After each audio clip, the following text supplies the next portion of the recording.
The first time I saw Walter Dempsey's Oldsmobile sitting inside my garage, I was standing in the rain with 2 grocery bags cutting into my fingers, and for a second I honestly thought I had driven to the wrong house. It was not parked in front of my garage, it was not blocking my driveway, it was not even sitting on the curb the way some careless teenager might leave a car after a party.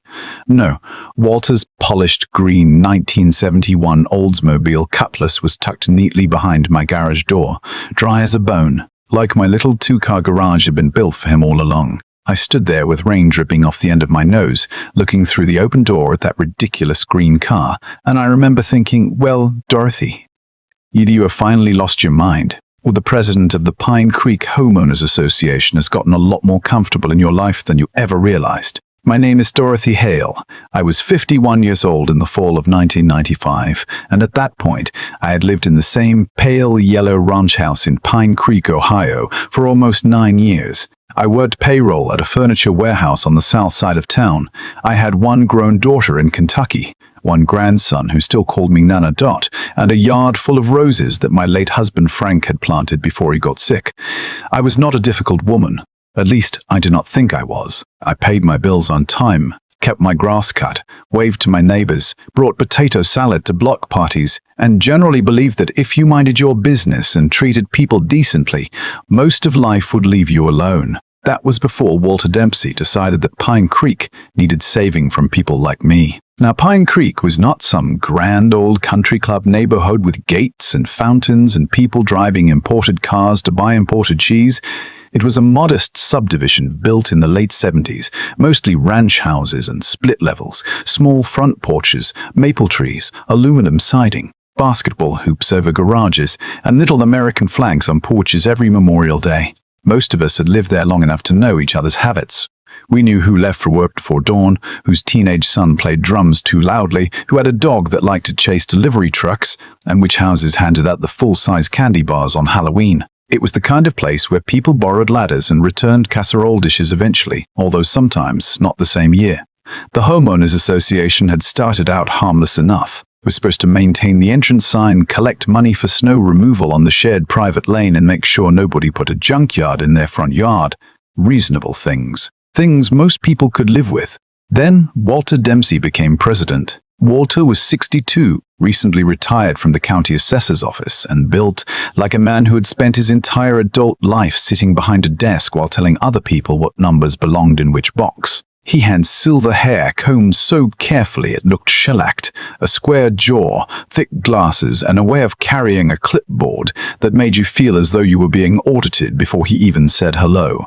He'd been married 3 times, according to neighborhood rumor, though nobody seemed entirely sure whether that was true or whether people just liked saying it because it sounded believable. He lived 2 streets over in a brick colonial with a flagpole out front and a garage full of tools he never seemed to use. Walter had one great love in life besides control, and that was his Oldsmobile.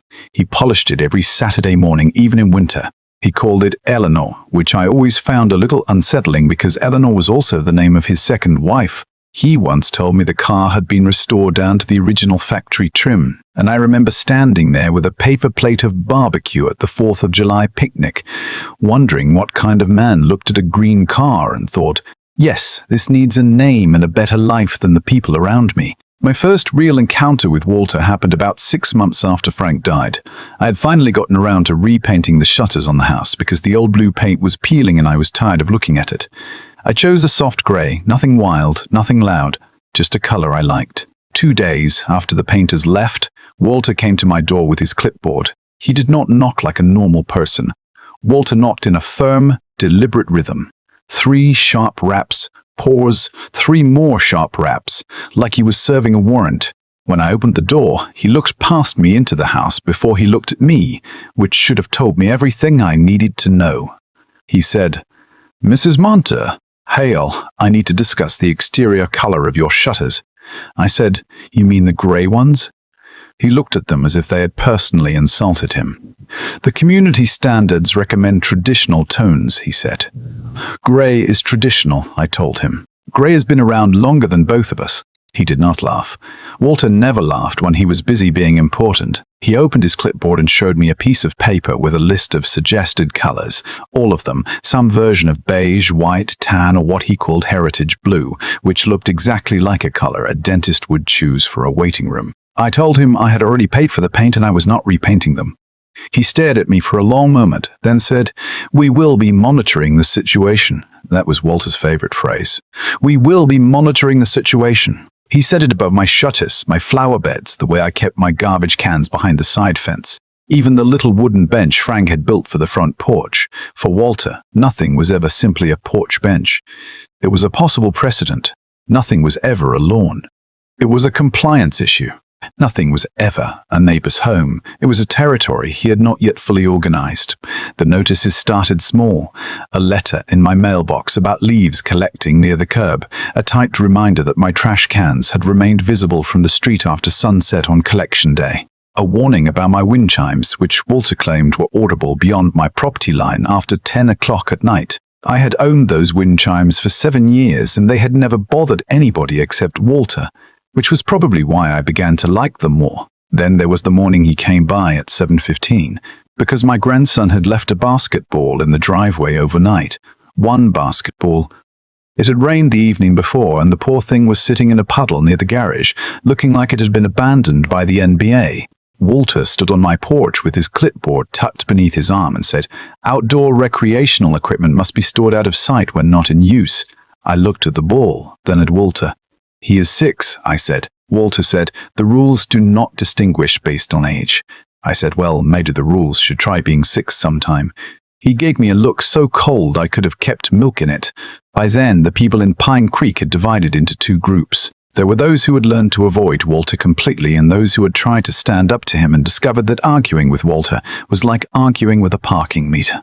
You could speak all day, explain yourself clearly, appeal to reason, history, decency, common sense, and the American spirit, and it would still just sit there taking your quarters. I was mostly in the first group. I did not like conflict, and after Frank passed, I liked it even less. Grief makes you tired in ways people do not talk about. It is not only sadness, it is paperwork, doctor's offices, casseroles, quiet rooms, empty chairs, and the strange feeling that the whole world keeps moving even though part of yours has stopped. I did not have the energy to fight Walter over every note he slipped into my mailbox, so most of the time I just fixed whatever tiny thing he complained about. I moved the garbage cans, I pulled the weeds, I put the basketball in the garage. I kept my wind chimes, but I took them down before bed, which still annoys me when I think about it. The truth is, Walter liked that I gave in. He liked it because it made him feel necessary. And men like Walter do not actually want peace. They want obedience dressed up as peace. The moment I understood that was a Saturday in late August, during one of those hot Ohio mornings, when the sun is already angry before 9 o'clock. I was leaving for work because payroll never cares whether it is Saturday or not when a company has 3 shifts and 100 people waiting to be paid.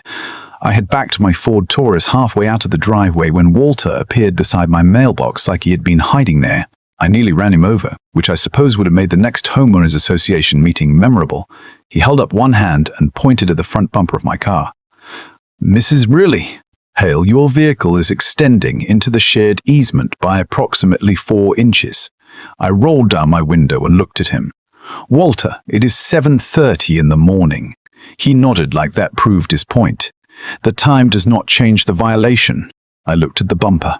My car was maybe 4 inches past the edge of the driveway, if you wanted to be very dramatic about it.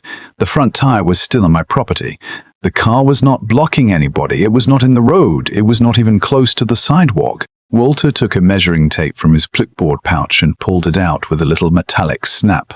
I stared at him. "Are you honestly going to measure my car?" he said. "Accuracy matters." I said, "Walter, you are measuring my bumper at 7:30 on a Saturday." He gave me that flat little smile of his and said, "Rules are rules, Mrs. Hale." Now, I'm not proud of what I thought in that moment, but I will tell you the truth. I thought about dropping my car into drive and seeing whether Walter could measure 4 inches while running backward. But I did not. I took a breath, pulled the car forward, and watched him bend down with that tape measure as though he were documenting a crime scene. Then I drove to work with my hands tight on the steering wheel and my jaw sore from clenching it. That night after dinner, I pulled out the big binder of Homeowners Association documents that had been sitting in a kitchen drawer since Frank was alive. I had never read more than 10 pages of it, because nobody wants to spend a Saturday evening reading community bylaws unless they have either made a terrible mistake or become Walter Dempsey. But I sat there with a cup of coffee, my glasses low on my nose, and I started reading. I read about landscaping, paint colors, trash collection, fences, satellite dishes, storm doors, pets, driveways, parking, common areas, private areas, and emergency access. I read until after midnight, and somewhere around page 42 I found something Walter had clearly never expected anyone else to find. The association had authority over common property and exterior appearances, but private buildings, including garages, sheds, workshops, and enclosed storage areas, remained entirely under the control of the homeowner, unless a structural change affected the outside of the property. That meant my garage was mine. The inside of it, the locks on it, the security inside it, the way I chose to protect it, all mine. I read that paragraph twice. Then I folded the corner of the page, not because I had a plan yet, but because something in me had shifted. I had spent months reading Walter's notices and thinking about what I could not do. That night, for the first time, I started thinking about what I could. 3 weeks later, my daughter Amy called from Kentucky. She had just had her second baby, a little girl named Sophie, and she sounded tired in the way only a new mother sounds tired, like she'd been awake for 100 years and was trying not to complain about it. She said, "Mom, I hate to ask, but could you come down for a little while? Just until I get my feet under me." I did not hesitate. I told her I would take 10 days off work, maybe 12 if my boss could spare me, and drive down the following Tuesday. I was looking forward to it. I needed to get out of Pine Creek for a while. I needed to hold a baby, sit on somebody else's porch, eat food I had not cooked, and remember there were parts of the country where nobody cared how far a bumper leaned over an imaginary line. The Friday before I was supposed to leave, I came home early from work because the warehouse had a power problem, and everybody was sent home at noon. It was one of those grey September afternoons where the sky looks like it cannot decide whether to rain or just make you miserable. I pulled into my driveway and noticed right away that my garage door was open. That was strange. I always kept it closed. Frank had installed the automatic opener years before, and I had gotten into the habit of closing it the minute I pulled in or out. I sat in the car for a second, staring at the open garage. Then I saw the green hood. Walter's Oldsmobile was inside. I did not scream. I did not throw the groceries. And I did not run over there waving my arms. I just sat in the driver's seat with the engine running and felt the whole shape of the situation settle into place. Walter had come into my garage. Walter had parked his car inside it. Walter had done it while I was away at work, without asking, without leaving a note, without even bothering to pretend I had a say in it. I got out of the car and walked slowly toward the garage. His Oldsmobile was spotless, of course. It smelled faintly like wax and leather and whatever old men use when they want a car to smell like a golf club. I looked around the garage. My lawnmower had been pushed to one side. Frank's old workbench was still there. My boxes of Christmas decorations were still stacked near the back wall. Nothing seemed damaged, but the space felt wrong. It felt violated. A garage is not a living room, I know that. It is concrete and tools and old paint cans and boxes you cannot bring yourself to throw away, but it is still part of your home. It is still your space. And standing there in the doorway, looking at Walter's car where my own car should have been, I felt something I had not felt since Frank died. I felt like somebody had reached into my life and rearranged it without asking. I called my neighbor, Helen Cooper, who lived across the street and had been watching everybody in Pine Creek since 1979, with the steady attention of a woman who owned lace curtains and had no shame about using them. Helen answered on the second ring. I said, "Helen, do you know why Walter Dempsey's car is in my garage?" There was a pause, and it was not a good pause. It was the kind of pause people make when they have information they should have shared earlier. Finally, she said, "Oh, Dorothy, I thought he had spoken to you." I said, "About parking his car in my garage?" She sighed. "He said his driveway was being sealed and that you had agreed to let him keep Eleanor inside for a few days." I looked at the green Oldsmobile. "He said I agreed?" Helen said, "That is what he told me. He said you were going to Kentucky anyway, and you did not need the space." I felt heat rise up my neck. "Helen, I am not going to Kentucky until Tuesday, and I did not agree to anything." She went quiet. Then she said, "Well, that changes things." I said, "How did he get in?" Helen hesitated again. "I do not know, but I saw him near your side wall on Wednesday. I thought maybe he was checking something for the association. I knew exactly what that meant. There was an old loose brick near the side door of the garage, one Frank had never bothered to mortar back into place. Behind it was a small metal tin with a spare key inside. We had used it for years. I had only taken it out a few times, usually when I locked myself out carrying groceries, and once during a storm when the garage door opener quit working. Walter had probably seen me use it at some point. He noticed everything. He had seen the key, remembered the brick, waited until I was gone, and let himself in. I thanked Helen, hung up, and stood there for another minute with the rain beginning to tap against the roof of the garage. Then I put the groceries inside, made myself a cup of coffee, and sat at my kitchen table. I did not call Walter right away. I did not call the police either, not yet. First, I called a woman named Linda Carver. Linda had been Frank's attorney when he was alive, and after he passed, she helped me with the house paperwork, the insurance, the things I could barely understand because every document seemed written in a language designed to make grieving people cry in public. Linda was practical, calm, and possessed the rare talent of being able to make a person feel less foolish simply by listening. I told her everything. I told her about Walter's car, Helen's call, the spare key behind the brick, the fact that I had never given permission, and the fact that he was currently using my garage as if it were a free storage unit. Linda was quiet for a moment. Then she said, "Dorothy, do not touch the car. Do not move it. Do not block it in with anything that could damage it. Document everything. Take pictures. Write down the date and time. Then file a report. Not because we are going to turn this into a circus, but because Walter has crossed a line and people like that tend to get very creative once they realize they're in trouble." I said, "Can I change the locks on my own garage?" She said, "You can absolutely secure your own property, especially after someone entered it without permission. But do not do anything that looks like you were trying to hold the car for ransom. Keep it clean, keep it legal, keep your hands out of his property." I said, "What if he cannot get the car out?" Linda paused just long enough for me to hear the smile in her voice. Then perhaps he should have thought about that before he put it there. That was not a plan yet. It was not revenge. It was simply the first moment in a long time when I realized that Walter's authority ended exactly where my property began. The next morning, I walked over to Walter's house. His driveway was torn up, just as he had said, though I noticed there was enough room along the curb for a car if he had been willing to let it sit outside like everybody else did when work was being done. Walter opened the door wearing khaki shorts, a white polo shirt, and the smug expression of a man who had no idea his day was about to get worse. He said, "Dorothy, I was meaning to catch you." I said, "Were you?" He nodded and leaned against the doorframe. "I appreciate you letting me keep Ellen in your garage while the sealant dries." I looked at him. "Walter, I did not let you keep anything in my garage." He blinked once. "Well, Helen said you were going out of town." I said, "Helen did not give you permission. I did not give you permission. I did not give you permission." And finding a spare key behind a brick does not give you permission either.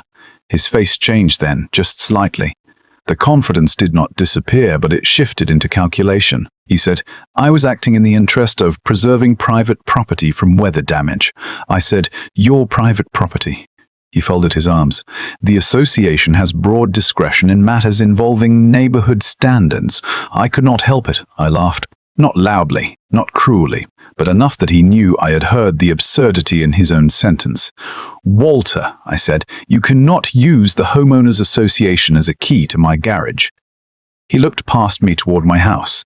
"The car will be out Monday." I nodded. "That sounds fine." He seemed surprised by how calm I was. Then I smiled and said, "Take your time." I walked home before he could decide what to say next. I did not sleep much that night. Not because I was afraid exactly. Walter did not scare me. He irritated me, and those are different things. But I kept thinking about the years I had spent making myself smaller because I did not want conflict. I thought about every notice, every clipboard, every time I had moved something, fixed something, apologized for something that did not need an apology. I thought about Frank, who'd always said that decent people sometimes confuse patience with weakness, and that eventually somebody will mistake your silence for permission. By Sunday morning, I have made up my mind. I called a contractor named Ray Malloy, who had replaced my gutters the year before. Ray was a big, cheerful man with a mustache that looked like it had survived the Korean War. He came over that afternoon, walked into the garage, looked at Walter's Oldsmobile, looked at me and said, "That your car?" I said, "Nope." He said, "Friend's car?" I said, "Nope, exactly." He looked at me again, then grinned. "You want the new security bar installed?" I said. "I do." Ray had shown me a heavy steel crossbar system a few months earlier when he was doing work for another homeowner. It mounted inside the garage door, reinforced the side entry door, and made it impossible to raise the main door unless the bar was lifted from inside. It was not fancy. It was not high-tech. In 1995, we did not have smart cameras and alerts on our telephones and doorbells that recorded everything. We had locks, deadbolts, answering machines, and neighbors who noticed things. But a good steel bar still did what it was supposed to do. It kept people out. I told Ray I wanted it installed Tuesday morning, the day I was leaving for Kentucky. He asked if I was sure. I said, "Ray, I have never been more sure of anything involving a garage door in my entire life." Monday came and went. Walter's car stayed in my garage. Around 4 that afternoon, I saw him drive his wife's old station wagon down the street, so I knew he was not trapped without transportation. He had simply gotten comfortable. That was Walter's problem. He got comfortable anywhere he thought people would let him. Tuesday morning, Ray arrived with his helper at 8. Walter's Oldsmobile was still sitting in my garage, gleaming under the fluorescent light Frank had installed years ago. Ray stood beside me for a moment and said, "Still want me to do this?" I said, "Yes." He said, "You talked to a lawyer?" I said, "Yes." He nodded. "You want?" "Yes." He nodded. "Then I have no further questions." They installed the crossbar, reinforced the side door, replaced the cheap latch on the service entrance, and disabled the old external keypad that Walter had never used because he had not needed it. He had used my spare key in my trust, which was apparently easier. The work took most of the morning. While Ray worked, I packed a small suitcase for Kentucky, folded clothes for the baby, put a casserole in a cooler, and checked my answering machine twice, even though there were no messages. Before I left, I called the sheriff's office non-emergency line and made a report. The deputy who came out was young, polite, and looked uncomfortable when he heard the whole story. He took photographs, wrote down Walter's name, and asked, "Do you want to press charges?" I said, "I want a record. I want it clear that he did not have permission to enter my garage." The deputy nodded and said, "That is probably wise." Then I wrote Walter a letter. It was not a nasty letter. I did not call him names. I did not threaten him. I simply explained that I had learned his vehicle was inside my garage without my consent, that I had upgraded the security of my private property following an unauthorized entry, and that because I was leaving town for several days, any communication regarding the matter should go through my attorney, Linda Carver. I left a letter in his mailbox, sent another copy by certified mail, and left a third copy with Helen across the street, in case Walter later claimed nobody had told him anything. Then I got in my Ford Taurus, looked once at the closed garage door, and drove south to Kentucky, ACT. 2. I wish I could tell you that I spent the next 12 days worrying about Walter, but that would not be true. The first night at Amy's house, I held little Sophie until she fell asleep against my shoulder, and I felt something in me settle down. There is a special kind of peace that comes from sitting in a dim room with a sleeping baby, listening to the hum of an old refrigerator and the distant sound of a television in another room. Nobody was measuring my driveway. Nobody was counting leaves near my curb. Nobody was knocking on my door with a clipboard. I was just Nana Dot, holding a baby with a tiny fist wrapped around my finger. Still, every evening after dinner, I called Linda from Amy's kitchen phone. The first few calls were almost funny. On the second day, Linda said Walter had called her office 3 times. The first time, he demanded that she instruct me to remove the lock immediately. The second time, he claimed the Homeowners Association was prepared to fine me for making an unauthorized alteration to my garage. The third time, he said he was considering legal action for wrongful detention of personal property. Linda told him, very calmly, that the car was on my property because he had placed it there without permission, that the security upgrades were lawful, and that no one had damaged or interfered with the vehicle. She also told him that if he wanted to discuss access, he could do so through proper legal channels. I said, "What did he say?" Linda said. "He said he had friends on the board." I said, "Of course he did." She said, "I told him friends are not the same thing as bylaws." On the fourth day, Walter filed a complaint against me with the association. He claimed I had made a structural modification without approval and that my new lock system created a safety concern. Linda faxed the association board a copy of the relevant section of the covenanters, highlighted in yellow, the same paragraph I had found at my kitchen table after Walter measured my bumper. Private enclosed structures remained under the exclusive control of the homeowner so long as changes did not alter the exterior appearance or violate local code. Ray had done the work legally. The city had no issue with it. The association had no actual authority over it. Walter had simply assumed nobody else would read the rules as carefully as he did. But the real trouble for Walter did not begin with the lock. It began when Linda added one paragraph to her response. She wrote that Walter's use of my garage appeared to involve unauthorized entry through a concealed spare key, and that I had filed an incident report with the sheriff's office. She asked whether the board was aware that its president had been entering private property without permission under the vague claim of community protection. That was the paragraph that opened the door. Pine Creek had been quiet for years, but quiet does not mean people have nothing to say. Sometimes it means they have been waiting for someone else to speak first. 2 days later, Linda called me at Amy's house just after lunch. I was sitting on the back porch with Sophie asleep in her stroller and my grandson, Tyler, digging holes in the yard with a plastic shovel. Linda said, "Dorothy, I have received 3 calls from other homeowners." I said, "About Walter?" She said, "About Walter." The first call came from a widow named Marlene Ives, who lived near the entrance sign. Marlene said Walter had entered her backyard through an unlocked gate the previous summer to photograph her patio furniture because he believed the umbrellas were too bright. He had not knocked. He had not called. He had simply walked through her gate, taken pictures, and left a notice in her mailbox. The second call came from a man named Ted Barrow who worked nights at the paper mill. Ted said Walter had once opened the side door of his detached workshop while Ted was out of town, claiming he needed to inspect whether a commercial storage violation was occurring. Ted came home to find muddy footprints on the concrete floor and a note from Walter about paint cans being visible through the window. The third call came from a couple named the Laskys, who said Walter had kept a ring of old association keys, supposedly for emergencies, and had used them more than once to access common storage sheds and private gates without asking. I sat there listening to Linda and watching Tyler fill a hole with pebbles. Something about that ordinary little scene made the whole thing hit me harder. Walter had not singled me out because I was unlucky. He had been doing this to people for years. He had been stepping into their yards, their garages, their spaces, and making them feel as though he had the right because nobody had stopped him. Linda said the board had scheduled an emergency meeting at the Methodist Church Fellowship Hall the following Thursday. I said, "Do I need to come home?" She said, "No. I think you should stay with your daughter and enjoy your grandchildren. I will handle the paperwork." Walter created this mess, and the best thing you can do right now is not rescue him from the consequences. That night, after everybody had gone to bed, I sat at Amy's kitchen table with a glass of iced tea and listened to the rain hitting the roof. I thought about Walter again, but differently this time. I wondered whether he had ever started out this way. Maybe when he first joined the association, he really did believe he was protecting the neighborhood. Maybe he had liked being useful. Maybe after retirement, when nobody at the county office needed him anymore and his children were grown and his house was quiet, the clipboard gave him a reason to get up in the morning. I could understand that part, at least a little. Getting older is strange.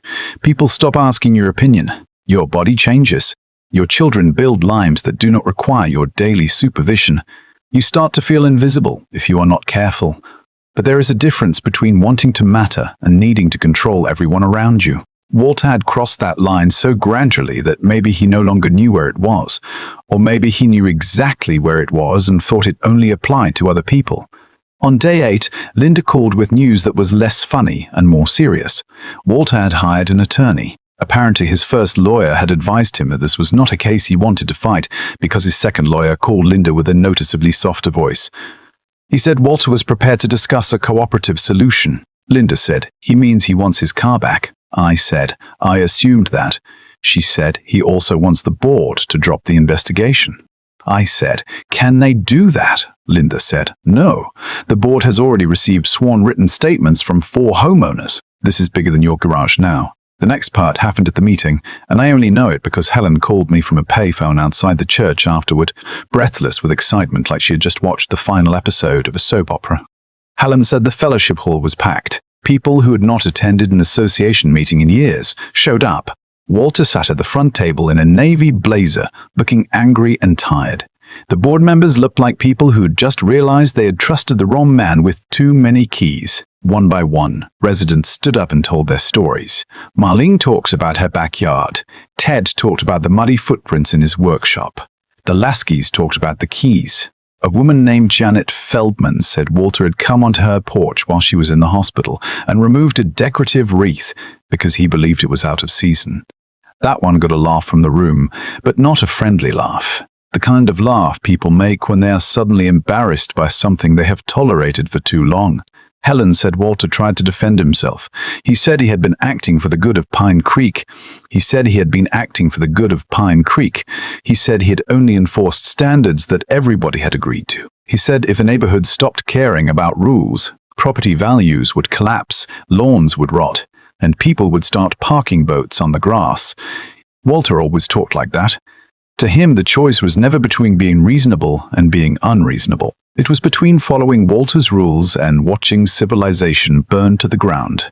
Then a man named Montrose, who had lived in Pine Creek since the first houses were built, stood up in the back of the room.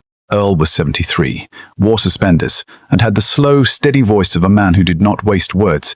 He said, "Walter, nobody here is against rules. We are against you treating every one of us like we need your permission to breathe." Helen said the room went quiet after that. Not dramatic movie quiet, not thunder and lightning quiet, just the kind of silence where people finally hear something they have all been thinking. Walter looked around the room and realized, maybe for the first time, that nobody was looking at him with admiration. They were looking at him with exhaustion. The board voted that night to suspend Walter from his role as president while they investigated the complaints. They took away the old emergency keyring. They asked the sheriff's office to review the reported incidents. And they sent Linda a letter stating that the association had no issue with my garage security upgrade and no authority to force me to remove it. I was sitting in Amy's living room when Helen told me all this, and I should probably admit that I laughed, not because I wanted Walter ruined, not because I enjoyed imagining him sitting in that church hall with his face turning red. I laughed because after all those years of being treated like a child over trash cans and basketballs and 4 inches of bumper, the rules had finally become something other than a weapon in Walter's hand. They had become what they were supposed to be. Boundaries. On day 10, Linda called again. Walter's new attorney wanted access to the garage so the car could be removed. Linda explained that I would be returning home in 2 days as planned, and that when I returned, I would arrange a documented release. The attorney asked whether I could authorize someone else to open the garage sooner. Linda said I could, but I would not. I had not changed my travel plans because Walter made a bad decision, and I was not going to cut short time with my newborn granddaughter because he suddenly wanted convenience. There is a difference between being cruel and refusing to let someone else's emergency become your obligation. Walter had spent years making his inconvenience everyone else's problem. For 12 days, he got to sit with his own. The morning before I left Kentucky, Amy found me folding baby clothes in the guest room. She said, "Mom, are you worried about going back?" I thought about it for a moment. Then I said, "No, honey. I think I am ready to go home." And I was. ACT 3. I drove back to Pine Creek on a Thursday morning with a cooler full of leftovers in the passenger seat and a stuffed bear for Tyler on the dashboard because he had insisted I take it home so I would not get lonely. The weather had turned cool while I was gone. The trees along the highway were just beginning to change, the edges of the leaves going gold and rust and red, and the whole drive north I felt lighter than I had in months. Not happy exactly. Not yet. Just lighter. When I turned into Pine Creek, everything looked the same. Same brick entrance sign, same row of mailboxes, same little houses with their neat lawns and porch swings. But something had changed. I could feel it before I even reached my street. Maybe it was because Walter's flagpole was bare. Maybe it was because Helen was standing in her front yard pretending to trim her roses while clearly waiting for me. Maybe it was because for the first time in a long time, I did not feel like I was driving into a place where I had to apologize for existing. I pulled into my driveway. My garage door was closed. Walter's Oldsmobile was still inside. The next morning, Linda arrived at 9 with a deputy from the sheriff's office, Ray the contractor, and Walter's attorney. Walter came about 15 minutes later, walking slowly up my driveway in a brown jacket and grey slacks. He looked older than he had 2 weeks earlier. Not dramatically older. He had not turned into a different man, but the certainty was gone from his face, and without it he looked smaller. His attorney carried a folder. Linda carried another. Helen watched from across the street, and I knew at least 3 other neighbors were watching from behind curtains, which I did not blame them for. This was Pine Creek's World Series. Walter stood at the edge of the driveway and looked at me. "Mrs. Hale," he said. I said, "Walter." He glanced toward the garage. "I would like my vehicle returned." I said, "That is why we are here." His attorney handed Linda a document. It was a signed acknowledgement that Walter had entered my garage without permission, that I had not authorized him to park the car there, and that the vehicle would be removed after a documented inspection confirming it had not been damaged. The sheriff's deputy had reviewed it. Linda had reviewed it. Everybody had signed where they needed to sign. Walter had to sign one more copy in front of the deputy. He held the pen for a moment without writing. Then he looked at me and said, "You made your point." I looked at me and said, "You made your point." I looked at him. "No, Walter. You made the point when you walked into my garage without asking." His face tightened. "You trapped my car." I shook my head. "No. You parked your car in a place it did not belong, then assumed I would rearrange my life to make it easy for you." He looked like he wanted to argue, but the deputy was standing right there, and his attorney was staring at the ground, and the whole neighborhood had finally gotten tired of his speeches, so Walter signed. Ray unlocked the side door, went inside with the deputy, lifted the steel bar, and raised the garage door. The green Oldsmobile sat exactly where Walter had left it, clean, dry, untouched, and suddenly very ordinary. It was just a car. That was all it had ever been. A car that had become a symbol because one man believed his convenience mattered more than another person's boundaries. Walter walked toward it slowly. He opened the door, slid into the driver's seat, and for a second I thought he might say something. Apologize, maybe. Explain himself. But he did not. He started the engine. The Oldsmobile coughed once, then rumbled to life. He backed out of my garage carefully, almost painfully carefully, as if he were afraid of crossing another line. When the car was in the driveway, he stopped beside me, rolled down the window, and looked straight ahead instead of at me. Then he said, "You know, this neighborhood is going to regret losing standards." I leaned down just enough so he could hear me clearly. "Walter, standards are not the problem. You are." He drove away without another word. I will not pretend I did not enjoy watching that green Oldsmobile roll down the street. I did. I stood in my driveway with the cool October wind moving through the trees, and I watched him turn the corner until the car disappeared. Then I went into my garage.